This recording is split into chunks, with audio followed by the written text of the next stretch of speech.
Bonjour et bienvenue à toi dans cette nouvelle vidéo dans laquelle on va jouer un peu avec la lumière et le vent.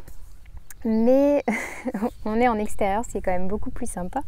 Donc excuse cette lumière qui va varier, tu vas avoir beaucoup d'ombre sur mon visage, etc. Mais ce qui compte, c'est le partage que je voulais te faire aujourd'hui, qui est la notion de compassion dans le domaine spirituel, et pas forcément que spirituel, mais dans l'accompagnement en général, que ce soit en Ayurveda ou en méditation, etc., etc.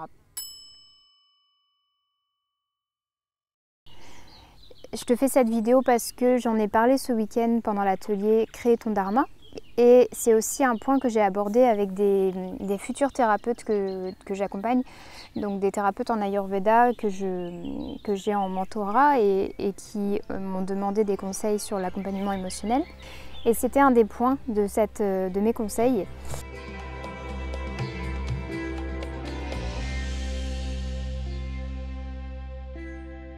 Il faut faire vraiment la distinction entre les différentes facettes de l'individu. Tu as dû m'entendre parler déjà des différents corps, des différentes enveloppes, les Pancha Maya Kosha.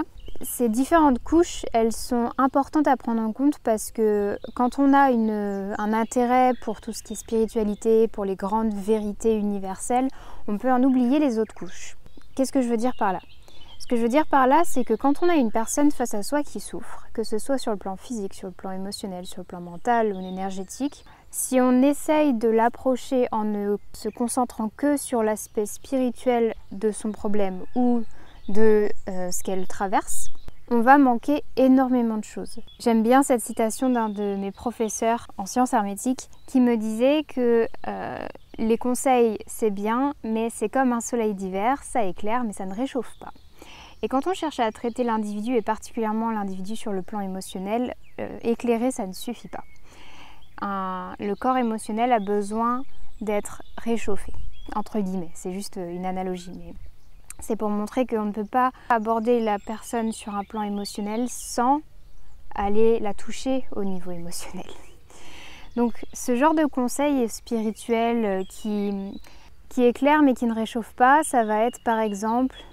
Non mais tu sais, ce que tu vis, c'est l'univers l'univers sait pourquoi tu vis ça et au final tout est parfait.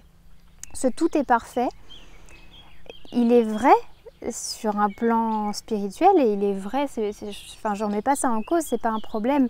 Le souci c'est que en quoi ça aide la personne à ce moment-là.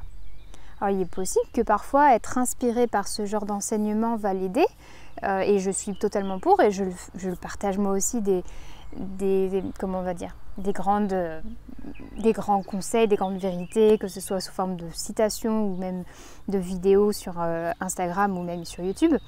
Et ça peut être inspirant pour la personne de se dire « Ah mais oui, mais c'est vrai que quand on regarde de manière globale, les choses sont parfaitement faites. » Mais ça ne suffit pas toujours.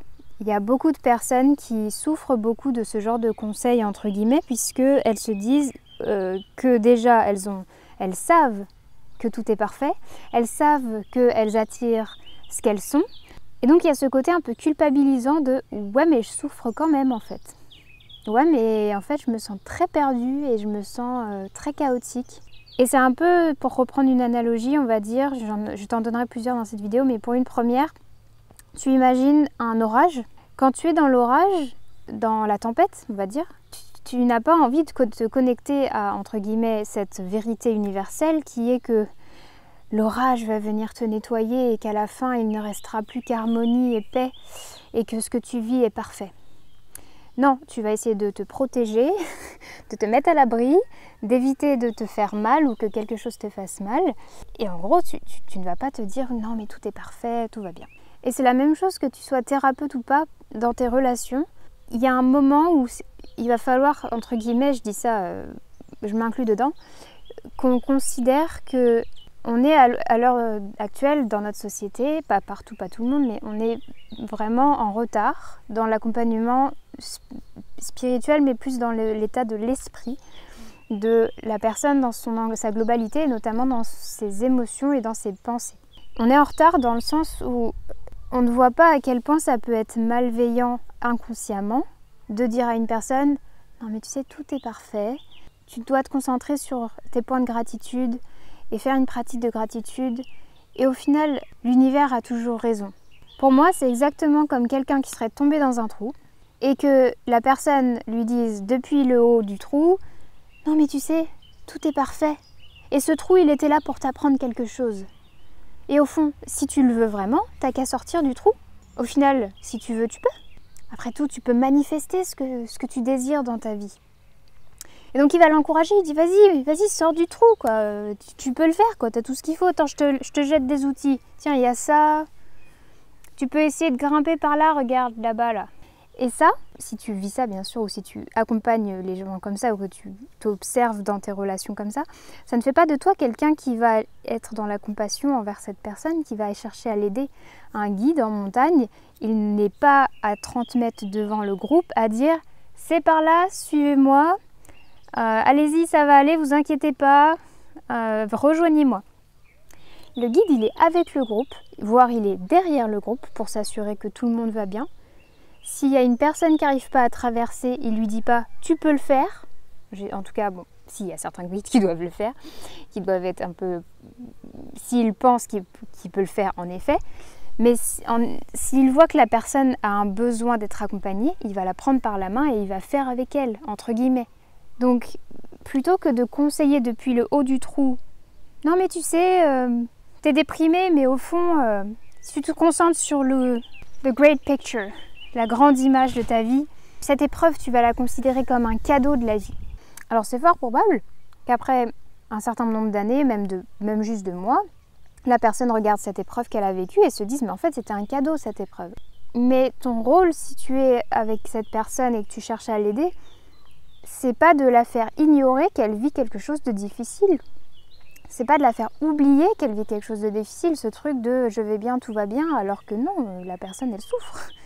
Donc il y a un équilibre à trouver entre inspirer la personne à aller vers quelque chose de plus ouvert, à prendre une perspective plus large sur sa vie, ce qui est essentiel, et aller la rejoindre dans le trou.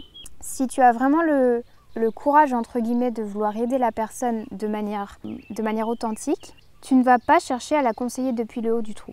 Tu vas descendre avec elle. Puisque toi tu sais le faire apparemment, tu sais remonter, donc tu vas l'aider. Tu descends avec elle dans le trou et tu regardes de quoi elle a besoin. Comment je peux l'aider depuis ici, pas depuis ma tour d'ivoire où tout va bien. C'est une notion qui en anglais s'appelle attunement. En français, on pourrait l'appeler harmonisation ou accord, comme quand on cherche à accorder deux instruments.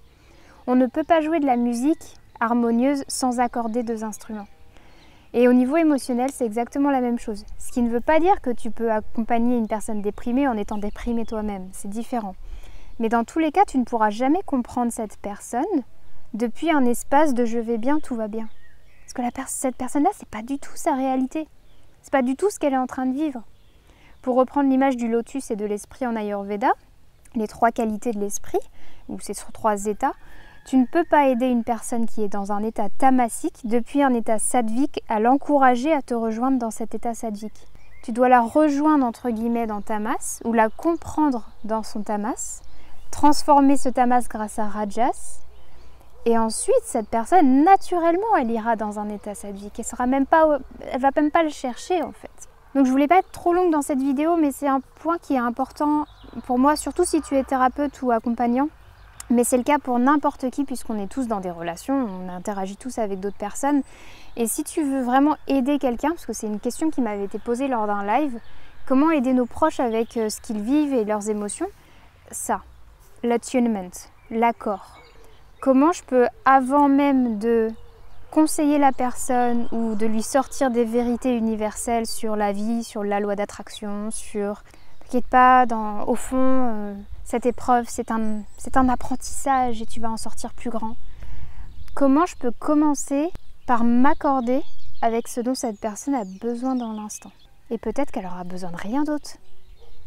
Parfois, cet accord suffit. Parfois, c'est ce dont la personne a tellement manqué dans sa vie que juste prendre le temps d'être présente pour elle et de lui dire « ouais, ce que tu vis, ça a l'air compliqué et si j'étais à ta place, ce serait difficile aussi ». Et je vois que cette épreuve, elle te rend triste, elle te met en colère, que t'en peux plus en ce moment. Ouais, c'est sûr que ça se comprend, que t'en puisses plus. Et en commençant par ça, tu as déjà fait la majorité du travail en fait. Parce que la personne, elle se sentira écoutée et comprise. Tu n'imagines même pas à quel point beaucoup de souffrance émotionnelle, psychologique, de manière générale, vient d'un sentiment d'être isolé et d'être incompris. Et parfois, ça crée plus de mal que de bien de donner des conseils qui sont pas accessibles à la personne. J'accompagnais comme ça une jeune femme qui souffre de troubles du comportement alimentaire. J'en accompagne plusieurs. Et cette jeune femme me disait, j'ai vu une nutritionniste qui m'a en gros dit « Mais vous savez, madame, il faut manger 3 fois par jour. » Alors, cette dame, elle n'a jamais vécu de troubles du comportement alimentaire. Ce n'est pas non plus mon cas, je n'ai jamais vécu de troubles du comportement alimentaire, mais j'ai vécu d'autres choses. Et si on me dit ce truc, mais tu sais, c'est comme ça que ça marche et c'est ça qui est bon pour toi. Tu devrais faire du sport tous les jours. Oui, mais madame, vous savez, il faut manger 3 fois par jour. Mais elle le sait. Elle le sait depuis son enfance qu'il faut manger 3 fois par jour. C'est pas le problème. C'est pas le problème de savoir. Et c'est ce qui peut être un piège quand on est thérapeute. Et ça, c'est ce que j'ai pu voir avec les étudiantes que j'accompagne. La personne, elle sait la plupart du temps. Ou en tout cas, elle a une idée. Alors bien sûr, parfois, elle a besoin d'une expertise en plus. Une expertise ayurvédique, une expertise autre, homéopathique, peu importe le thérapeute qu'elle va consulter. Mais elle sait qu'elle doit faire du sport régulièrement, elle sait qu'elle doit dormir correctement, elle sait qu'elle doit bien manger, elle sait qu'il faut être en nature. La plupart des gens qui sont sensibles déjà à la médecine alternative ou à la spiritualité, ils savent tout ça. Le problème, c'est pas de savoir, le problème, c'est qu'est-ce qui bloque ce savoir de se concrétiser dans la matière. Et ça, tu peux pas le faire avec des belles phrases, des beaux mots, des bons conseils, ça suffira pas. C'est dans ton attitude, dans ta manière d'être avec la personne et dans ton accord, dans ton attunement, que tu vas lui offrir cette présence qui va tout transformer. Donc c'était juste une vidéo pour évoquer ce point et si jamais c'est un sujet qui t'intéresse, je t'invite à rejoindre la newsletter. C'est la lettre du jeudi, elle sort tous les jeudis à midi. Puisque j'aimerais te proposer des accompagnements un peu plus poussés sur la conscience émotionnelle, la sagesse émotionnelle et la santé aussi psychologique avec l'Ayurveda et d'autres choses. Pour l'instant, c'est encore en construction, donc je ne peux pas pour l'instant t'en parler. Mais si c'est un sujet qui t'intéresse, je t'invite vraiment à rejoindre la newsletter puisque je te tiendrai au courant via ce média-là des nouvelles, des nouveautés, de ce que je propose, etc. N'hésite pas à partager ton point de vue, me poser des questions en commentaire si tu en as. Je t'invite à t'abonner à cette chaîne si ce n'est pas déjà fait, à mettre un pouce en l'air à cette vidéo si elle t'a plu ou apporté quelque chose. N'hésite pas à la partager si tu penses que quelqu'un pourra en bénéficier. Et à me rejoindre sur Instagram puisque c'est là que je suis la plus active. Et je partage d'autres choses sur ces sujets et d'autres, notamment l'Ayurveda, via des posts, via des vidéos, etc. qui ne sont pas sur YouTube. Donc si jamais tu veux aller un peu plus loin sur ce travail-là, n'hésite pas à me rejoindre là-bas. Pour rejoindre la newsletter, tu peux cliquer sur le lien qui sera sous cette vidéo. Tu recevras une lettre toutes les semaines, donc la lettre du jeudi, où je te partage des expériences un petit peu plus personnelles souvent de ce que je vis et comment ça peut se traduire dans ma manière d'accompagner en Ayurveda, avec les empreintes émotionnelles, etc. Je te remercie beaucoup d'avoir regardé cette vidéo jusqu'au bout et d'être présent ou présente depuis maintenant pas mal d'années pour certains d'entre vous. Je te souhaite une magnifique journée, une très belle soirée ou une très belle nuit. Et on se dit à très bientôt dans une prochaine vidéo.